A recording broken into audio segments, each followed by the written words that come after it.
Restricted লাইফে প্রতিদিনই আনন্দ নিয়ে বাঁচে, খুশি মন নিয়ে বাঁচে, প্রতিদিন আনন্দ নিয়ে বাঁচে, খুশি মন নিয়ে বাঁচে।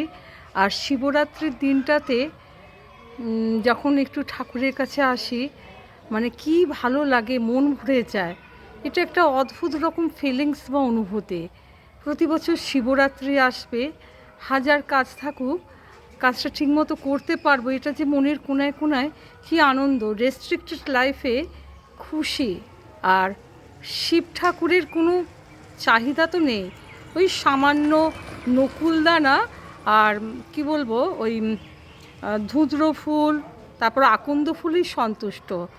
মানুষ যদি ওই শিব ঠাকুরের মতনই ওই সামান্যতে, এই সামান্য অল্পতেই সন্তুষ্ট থাকে, এর থেকে আর সুন্দর কিছু হতে পারে না।